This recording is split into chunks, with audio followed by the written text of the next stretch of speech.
Hello and welcome to this session about communications on sensitive issues. My name is Irina, I'm a communication specialist with a background in TV journalism and the experience in human rights and communications for the United Nations and civil society. In this 20-minute video you will find out what human rights issues are sensitive, who is the boss when it comes to human rights storytelling, how can a celebrity help you tell a sensitive story, is humor allowed? We will go through some great examples of communications materials and learn how to test your ideas and outputs. So what are sensitive issues? There is no official definition as what is sensitive for the one may not be sensitive for the other. When talking about human rights, everything can be sensitive, especially in authoritarian countries. Let's try, however, to make a rough classification of sensitive human rights issues. First, sensitive issues are those which polarize the society. For example, communications around equal rights for LGBTQI people is usually very sensitive. Second, issues can become sensitive when traditions, including religious traditions in a certain country, contradict human rights principles. Women's rights and gender equality are very sensitive, for example, in Central Asia. Themes that touch upon violence are sensitive: torture, sexual abuse, rape. Political tensions, situations of armed conflict, national pride and patriotic feelings can make things sensitive. Should war heroes face trials and go to prison if they committed crimes? The list can go on, but these are the issues which we are going to focus on today. Storytelling and statistics are powerful tools to communicate on sensitive issues. Facts will work when numbers and comparisons are easy to remember. For example, police ignore 90% of complaints on bride kidnapping. Every third woman in the world faces domestic violence. 60 million people are displaced, and the reference to the Second World War in this photo gives these numbers additional weight. Wrap your statistics in a video, for example. Even giving sad and disturbing facts, you can be creative and use positive energy, positive messages, words that empower and give hope, music that is dynamic. Watch and compare these two short videos that we will now play. Both have been produced by the United Nations Free and Equal campaign on LGBTQI equality. Compare music and colors. Pay attention to the words on the screen and see which of the two makes you hopeful and motivated.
Storytelling is your best friend in communication on sensitive issue.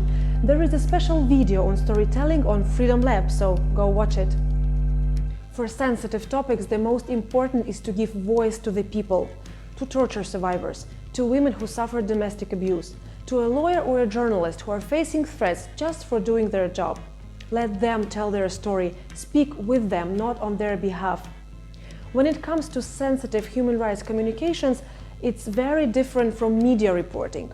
While journalists most often will look for a scandal, a sensation, more tears, more graphic details, human rights communication is, first of all, about empathy and respect. People who are in the center of your story should be in control of the final product you make. They are your editors and even your censors. When I was working for the UN Human Rights Monitoring Mission in Ukraine, I was making a video about torture survivors. A man, a victim of torture and arbitrary detention, agreed to speak to us. The interview was very emotional. He cried many times. In the beginning and also in the process, we told him that anytime he can take a break, anytime he can even change his mind and refuse to tell us his story. But I felt that this conversation was also important for him, so we made it till the end. I have a background in TV journalism, so when I was editing the piece, I started it with 4 or 5 seconds of this man crying.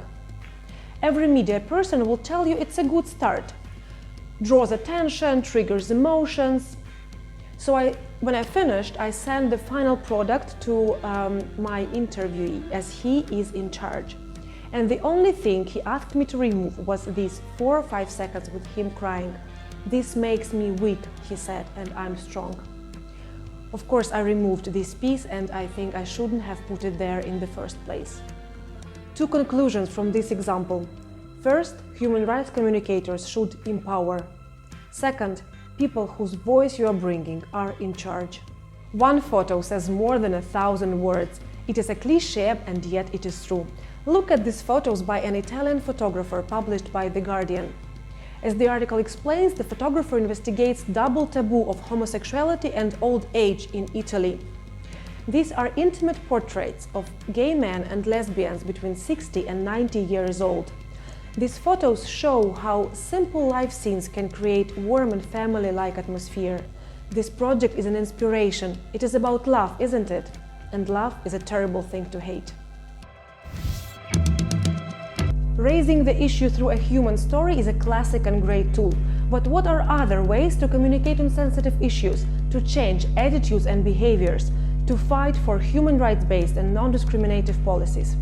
One of them, especially if we want to reach a younger audience, is computer games. In Kyrgyzstan, civil society created an online game, Swallows Spring in Bishkek. It is an interactive story about a young Kyrgyz woman whose best friend was kidnapped for a forced marriage and her parents refused to save their daughter from the kidnapper's house. While raising a very serious matter, the game does it in a positive manner with many joyful moments along the script. As its creators explain, the game is fiction, but it is based on many real accounts of kidnapped women and girls. The ultimate purpose of the game is to break the wall of silence about bride kidnapping in Central Asia, to empower women to stop this practice and to bring the kidnappers to account. Another way of telling a story, or many stories, is through celebrities who will bring the voice of people. Let's look at the 3 good examples from Ukraine and from Russia. 2 pieces from the Committee Against Torture, an independent Russian NGO currently banned there as a foreign agent. To draw attention to the use of torture, Russian TV anchors, actors and other celebrities engaged in a video project that is called Russian School of Yoga. They describe real torture techniques as if they were asanas. The video is made in pastel colors, the presenters are smiling. The process of watching is not traumatic, you don't see beatings, blood or bruises, but the message does come across. One more video from the same organization has cartoon elements in it. In the video, Russian celebrities read extracts from police reports, where police officers explain why detainees have physical injuries. The cartoons are used to show the absurdity of the reports and ridicule them. In one extract, for instance, the report says that a man received multiple injuries during interrogation because he was hitting his head to a shelf when standing up to go to a toilet. In 2018, for the annual campaign 16 Days Against Gender-Based Violence, the UN in Ukraine produced a video where male Ukrainian singers read accounts of women who suffered domestic violence. The campaign was under the hashtag #HearMeToo, with the message that victims of violence are often ashamed to talk about what happened to them, so everyone else should stand with them and help get their voice heard. According to a point made in the online discussion at the website newtactics.org, humor can break down the paralyzing impact of fear and make scary monsters more human. Indeed, humor and comedy can be a good gateway to taboo topics. They can make communication less traumatic, trigger laughter. Yet, one has to be very careful with humor and avoid sarcastic and sardonic approaches when communicating on sensitive issues. There is a risk to reinforce a stereotype we want to disprove through humor and irony. One more example from my experience. For one campaign, we collected short interviews with answers and comments from LGBTQI people in Ukraine. In one interview, a young woman was wearing a t-shirt with the print Sodomia. This is to ridicule a biblical reference to Sodom and Gomorrah and a related stereotype that same-sex relationships are sinful. While this sarcastic print is clear to people who work in human rights, it may be offensive in a communication product that aims to initiate open social dialogue and to promote tolerance. While the interview was very good, we decided not to include it in the final products of the campaign. Some human rights campaigns have a shocking element in them. Amnesty International campaigns from the last decade are a good example of this. In 2008 in Hong Kong, Amnesty people were selling for donations hangman gingerbread cookies. The purpose of the campaign was to attract attention to death penalty. Here we see a birthday cake with a photo that you would not usually put on a cake. This was to mark the 60th anniversary of the Universal Declaration of Human Rights. Its purpose was to emphasize that much more needs to be done. To be fair, shocking campaigns were mostly used in the past. The new era is much more about positive attitude and positive messages, showing what human rights defenders are for rather than against. This new hope-based approach does not only make communications more human, it has a real impact on the advocacy success. Test, test, test. This is not only about corona pandemic. Before you make your product public, test it. The best testing has at least two stages. The first is the community test. If your material is around Black Lives Matter, send it to a person of color. If your product is about LGBTQI issues, share it in a relevant group or send to people you know. If you're making a cartoon about torture prevention, send your final draft to a psychologist who works with torture survivors or to torture survivors themselves. This would be the first stage, the ethical test. The second stage is the audience test. If you have the luxury of time and money to conduct a proper research in focus groups, great, go for it. If not, send your material to any group of people outside civil society sector. Show it to your family members, to your teachers, to your fitness trainer, to your neighbors. If we don't test our products, everything can be sensitive and the cost can be very high. I will give an example not from a human rights but from a fashion business world. In 2019, a luxury brand found itself in the midst of a big scandal due to the design of their sweater. An outcry in social media saw a black face in their jumper and accused the company of racism. It was hard to see how a small thing put in danger everything we believe, said the company's CEO as quoted by Washington Post. Indeed, devil is in the details. Pay attention to the details and test your creative ideas.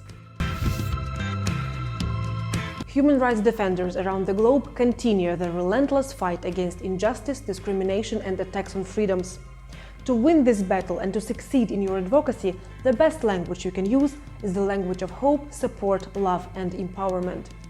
Positive and hope-based approach is the most effective way to gain public support to change behaviors and policies. It is now widely believed that the most productive way to advocate for human rights protection is to advertise humanity, justice and equality.